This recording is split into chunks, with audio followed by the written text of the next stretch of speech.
Bonjour à toutes et bienvenue dans cette vidéo.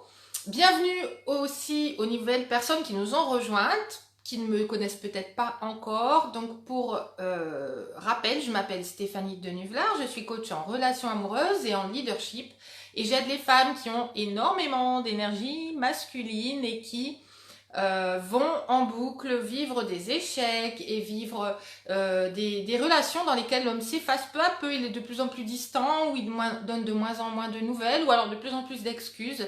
Eh bien, je les aide à adopter l'énergie qui va permettre d'attirer des hommes engagés, des hommes qui ont envie de s'occuper d'elles, d'aller vers elles, de leur proposer des choses et de conforter la relation entre eux et surtout d'être acteurs en fait, finalement d'être acteurs et de prendre leur place d'hommes masculins alignés dans cette relation pour que les femmes qui le désirent puissent justement bénéficier de toutes ces bonnes ondes masculines et non pas d'hommes à demi engagés ou d'hommes qui ont peut-être besoin d'une maman plus que d'une femme, d'accord, dans le sens maîtresse du terme, dans le sens aventure du terme, dans le sens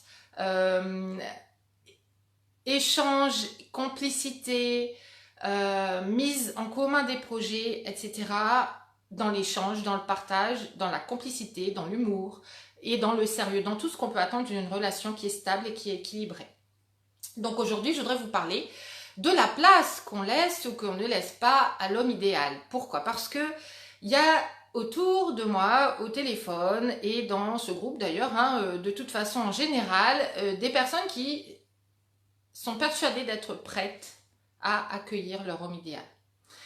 Et qui du coup se battent et luttent pour l'attirer et se demandent comment elles devraient faire, etc. Et qui font parfois un excellent travail sur elles-mêmes, qui ont les excellentes remises en question, les bonnes réflexions et finalement les bonnes actions. Et qu'est-ce qui se passe? Patatras, ça ne marche pas, ça ne fonctionne pas.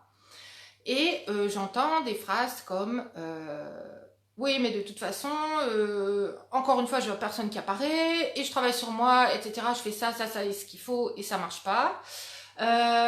Ou alors, ça peut être oh bah, de toute façon, j'ai beau essayer, j'ai beau rencontrer plein de personnes, mais je vous assure, de toute façon, elles sont nulles, elles sont pas intéressantes, elles n'ont rien pour elles, ou alors elles sont trop gentilles, là, mielleuses, et puis ça m'agace, etc. Bref, plein de propos finalement qui sont négatifs, plein de propos qui montrent que ça ne fonctionne pas. Et pour cause.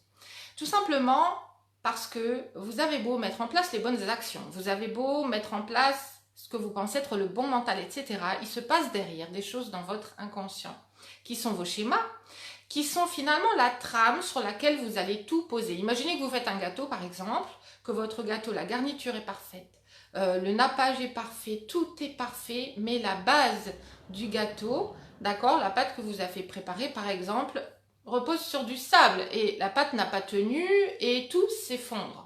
D'accord? Vous allez beau faire la plus belle garniture du monde, vous allez vouloir présenter votre gâteau, le déplacer, le couper, etc. Tout va s'effondrer parce que les bases ne sont pas les bonnes en fait. Et qu'est-ce qui se passe? C'est que parfois, quelque part, dans votre inconscient, la place n'est pas libre pour accueillir votre homme idéal. Et ça peut être pour plein de raisons. Mais du coup, comme c'est pas libre, eh bien, l'homme va le ressentir. Ou alors l'univers ne va pas vous envoyer les opportunités. Ou alors il va vous les envoyer, mais vous n'allez pas les voir ni les saisir. Ça peut être... Alors ces raisons, elles peuvent être diverses. Et ça peut être, par exemple, parce que vous vous dites quelque part que de toute façon, tous les hommes bien sont déjà pris. Et ça, combien de fois j'entends? Les hommes bien sont déjà pris. C'est logique. Puisqu'ils sont bien, de toute façon, ils sont déjà pris. Donc, on ne va pas avoir en tête que oui, un homme bien peut aussi se tromper, peut aussi à un certain âge se rendre compte que il a fait un chemin erroné avec une personne. Un homme bien, c'est pas forcément quelqu'un qui va tout de suite trouver la personne avec laquelle il va terminer sa vie. Ça peut être, il peut être dans une relation qui est temporaire, qui lui apprend plein de choses sur lui-même.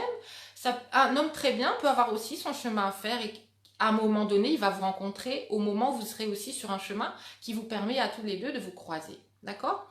Mais si vos croyances sont de l'ordre de Il n'y a pas d'homme disponible qui soit super génial pour moi. Il n'y a pas les hommes que je rencontre, finalement, ils sont pas intéressants et de toute façon, ils m'intéressent pas. Moi, dès que je les vois, j'ai pas du tout envie, etc. Donc, il y a quelque part, vous sentez qu'il y a une fermeture, d'accord? Parce que vos croyances font que de toute façon, c'est raté d'avance. C'est déjà raté d'avance dès le départ. Donc, comment voulez-vous prendre et embrasser les opportunités qui viennent à vous quand vous êtes, en fait, en train d'avancer à reculons en tournant le dos? Ok? Donc, première chose à faire, vous réouvrir à de nouvelles croyances, travailler sur vos schémas inconscients qui sont là pour une raison. Hein. Il y a eu derrière une éducation, il y a eu derrière des expériences, il y a eu derrière des souffrances aussi, il y a eu des échecs. Mais tout ça, ça devrait vous amener aujourd'hui, non pas à tout bloquer, mais en fait, finalement, analyser ce qui n'a pas fonctionné, pourquoi, quelles croyances vous avez sur vous-même et comment vous pouvez les transformer pour vous rendre compte qu'en fait, à une pièce, il y a toujours deux faces. Il y a la face qu'on voit. Mais si on retourne la pièce, on va voir qu'il y a une autre face qu'on n'avait pas vue. Et c'est vraiment ça, transformer ses croyances, c'est aller regarder de l'autre côté de la pièce. Donc, ces croyances, il y en a des centaines. Ce sont aussi ce que j'appelle des excuses, parce que quand j'ai des personnes au téléphone, ce sont les excuses qu'elles me donnent pour que ça ne fonctionne pas. Oui, mais ça ne peut pas fonctionner parce que.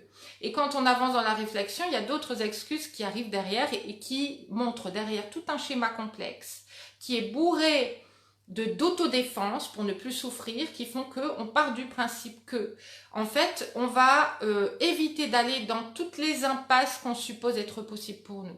Ce qui fait qu'à la fin, finalement, qu'est-ce qu'on cherche? On cherche un chemin parfait où on va être sûr de ne pas se tromper.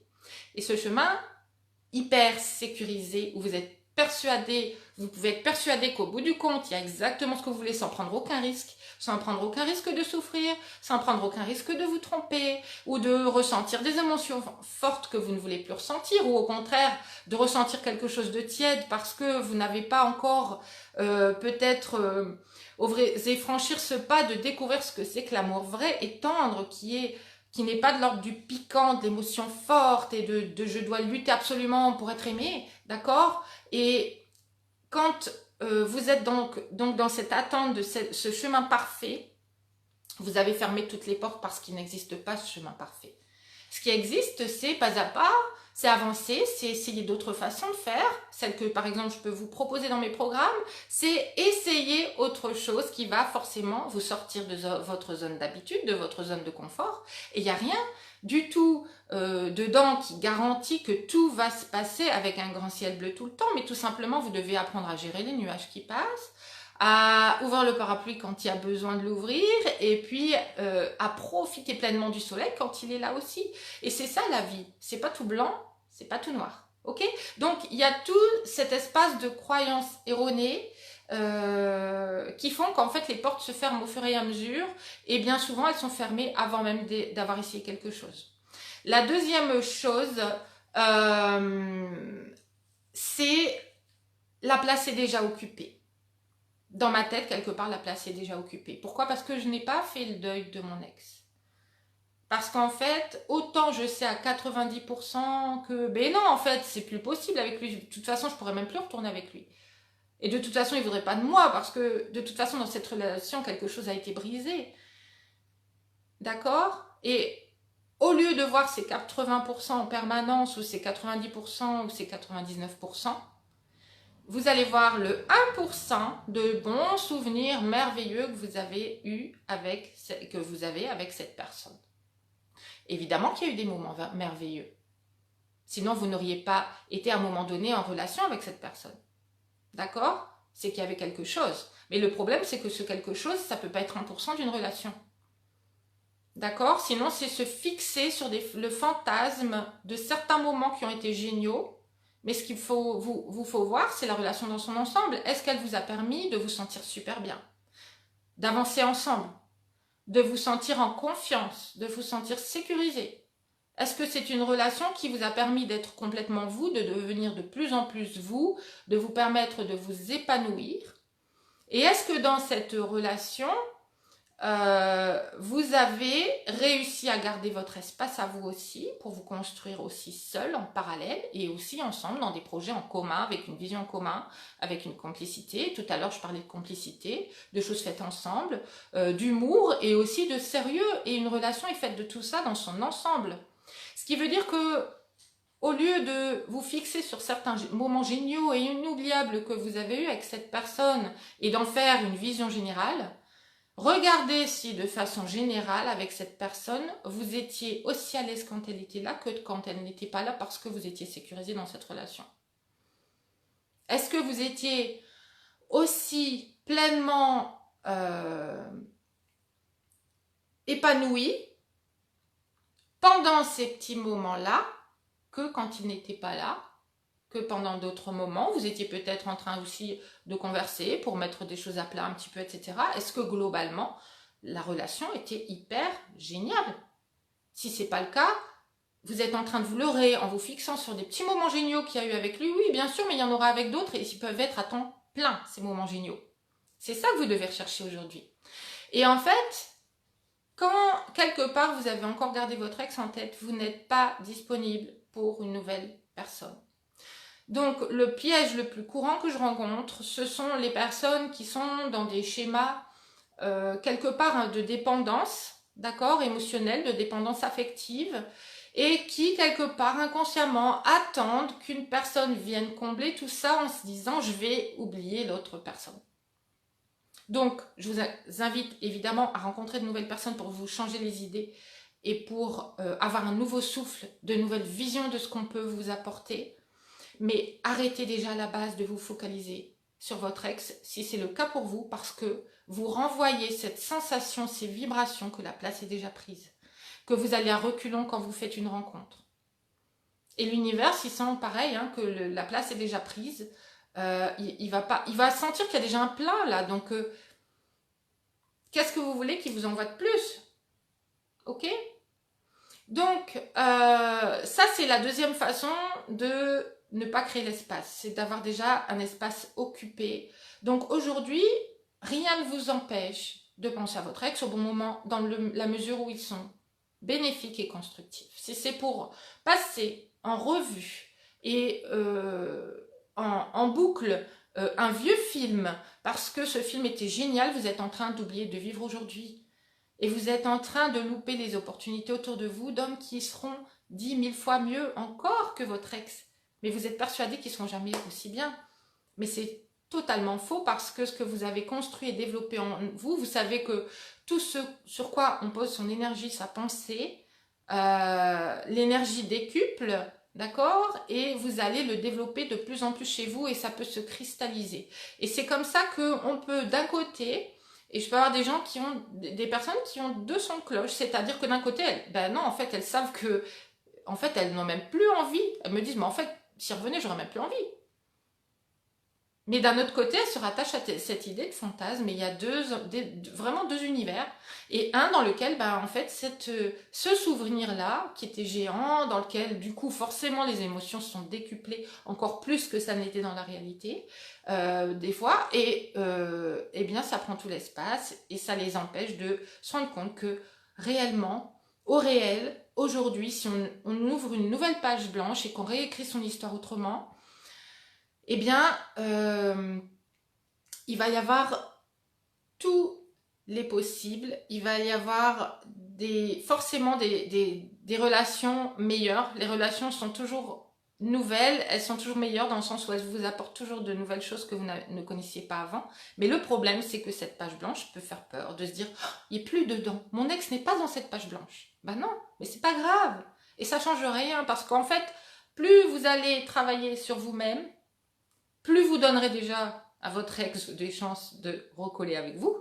Ça, c'est une chose, hein, si jamais c'était possible et si jamais vous étiez fait quand même pour être ensemble et qu'il y a eu des raisons un petit peu, justement, erronées, un petit peu radicales pour lesquelles ça s'est terminé et que sur le fond, en fait, finalement, vous étiez bien, d'accord? Et de toute façon, en grandissant aussi, en faisant ce travail sur vous-même, vous allez peut-être vous rendre compte au fur et à mesure, de plus en plus qu'en fait, mais qu'est-ce que vous avez perdu comme temps à penser à votre ex, alors que justement, plus on fait ce travail-là, et en fait, moins après, on a envie de se mettre avec ces personnes qui n'ont pas été à la hauteur de ce qu'on attendait. Parce qu'on apprend à être plus exigeante, on apprend à connaître notre valeur, à savoir qu'en fait, on mérite beaucoup plus que ce qu'il nous a donné, et qu'en fait, lui n'a pas été capable de nous le donner, et que nous aussi, on n'a pas été capable de créer ça chez lui. C'est-à-dire cette attraction qui n'a pas lieu juste pendant 3 jours ou 3 semaines, mais cette attraction durable. Et plus vous allez travailler sur vous-même, et plus vous allez être capable d'attirer la bonne personne et de la garder sur le long terme. Ok ? Et puis la troisième raison, donc il y a eu les croyances, et puis il y a la présence de votre ex peut-être dans votre tête, et puis la troisième raison pour laquelle la place n'est pas libre, c'est que je ne suis pas prête. C'est pas le bon moment. Je vais attendre d'être prête pour commencer à rencontrer des personnes. Je vais attendre d'être prête pour rencontrer la bonne personne parce que si je ne suis pas bien préparée, je vais le faire fuir. Mais encore une fois, ça c'est tout monté à l'envers, c'est le serpent qui se mord la queue parce que tant que vous n'êtes pas prête, tant que ce n'est pas le bon moment, tant que vous devez d'abord trouver votre emploi pour que ça aille mieux, et tant que il y a une raison pour laquelle vous n'êtes pas prête aujourd'hui à rencontrer des personnes, comme je vous le propose dans mes programmes, d'aller vers de nouvelles personnes, de découvrir de nouveaux horizons, de nouvelles façons de recevoir, etc. Tant que vous n'êtes pas prête, pourquoi voulez-vous voir des opportunités? Comment vous allez les voir? Vous allez voir que non, c'est pas le moment. Même s'il y a une personne, vous allez vous dire oui, mais je vais. Ah ouais, non, mais cette personne, c'est sûr, c'est sympa, elle est sympa et tout. Mais non, mais je suis pas prête, j'ai pas encore appris à communiquer. Non, j'ai pas encore appris à rayonner comme il faut. Et puis je sens que non, faut encore que j'attende. Mais en fait, c'est en vous entraînant à entrer dans votre féminin lumineux avec justement des personnes qui vous chatouillent, les personnes avec qui justement vous avez cette crainte d'avancer. C'est en travaillant sur vous-même dans ces rencontres-là que vous allez pouvoir travailler sur vous-même et transformer ce qui se passe en l'analysant et en le changeant. D'accord? Donc, tant que vous avez une raison de ne pas être prête, quelle qu'elle soit, je vais d'abord m'occuper de mes enfants. Okay. Attendez leur majorité, parce que de toute façon, quand ils seront majeurs, vous verrez qu'il y aura encore des études derrière, encore des choses à assumer, etc. Donc, vous pouvez attendre d'être en retraite aussi vous-même et puis d'avoir fini votre vie pour être prête. Ok? On n'est jamais prête en fait, pour quoi que ce soit. On n'est jamais prête, il faut se lancer et apprendre. Moi, je me souviens d'avoir fait mon premier live. J'ai mis les premiers lives que je faisais. Je mettais au moins 20 minutes à appuyer sur le bouton pour me lancer et j'étais toute transpirante et j'étais toute tendue dedans et j'avais des gros blancs dans le cerveau, des gros bugs. Et en fait, j'étais dans des états de panique. À un moment donné, je me suis même dit, je vais faire mes vidéos sans passer par le live, je vais m'entraîner. Et en fait, je faisais des débuts de 3 secondes, je coupais, je refaisais un début de 3 secondes, je coupais. Mais c'était ça mes débuts dans les vidéos. D'accord?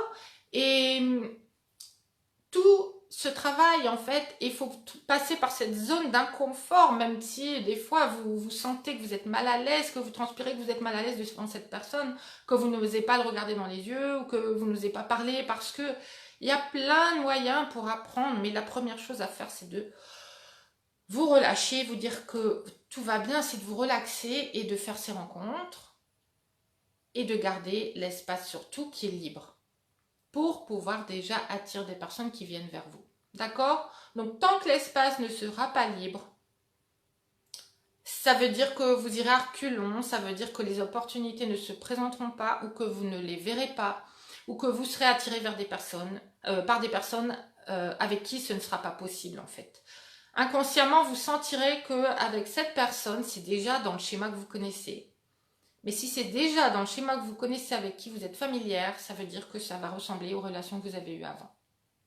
Donc, quand vous vous sentez mal à l'aise à la rencontre de quelqu'un, quand vous sentez que vous êtes nerveuse, quand vous sentez que vous vous remettez en question, c'est un bon signe. C'est que vous êtes en train d'avancer. Et si vous traversez ça, et si vous osez essayer autre chose, si vous osez employer de nouveaux outils, si vous osez devenir votre nouvelle version, celle qui est de l'autre côté de vos peurs, en traversant vos peurs, vous allez voir qu'il y a plein de choses différentes qui vont se passer pour vous. Ok? Donc voilà, j'espère que cette vidéo vous a apporté de nouveaux éclairages. N'hésitez pas à me faire des commentaires, d'accord, de ce que vous pensez, de ce que vous ressentez, si ça vous a parlé, de quoi ça vous a parlé, si c'est utile pour vous. Si vous vous reconnaissez dans ces situations, si ça parle à vos peurs actuelles et dans quel sens. Ok, donc je vous invite à commenter. Je vous lirai avec grand plaisir. Et vraiment, une des clés et que je rencontre très souvent, c'est de laisser la place libre. D'accord? Libérer l'espace. Je vous souhaite une excellente journée. Merci. Bonjour Amandine. Bonjour Cathy. Merci d'avoir été là. Merci Aurélie.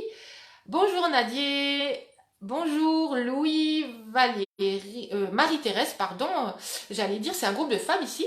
Bonjour Valérie, Brigitte, bonjour Lynn, Isora, merci infiniment. N'hésitez pas à liker cette vidéo, à mettre un petit 1 si vous l'avez regardé en live, à mettre un petit 2 si vous regardez le replay. Et surtout à me faire votre commentaire parce que j'aime bien savoir où vous en êtes. J'aime bien savoir quelles sont les réflexions que vous avez par rapport à votre histoire et comment du coup je pourrais y répondre toujours la prochaine fois. Hein. Les vidéos que je fais, c'est basé sur les commentaires que vous me faites, les remarques que j'entends au téléphone, voilà, ce sont en fait les situations que vous me décrivez vous, d'accord, sur lesquelles je vous aide à avancer un petit peu à la fois chaque jour.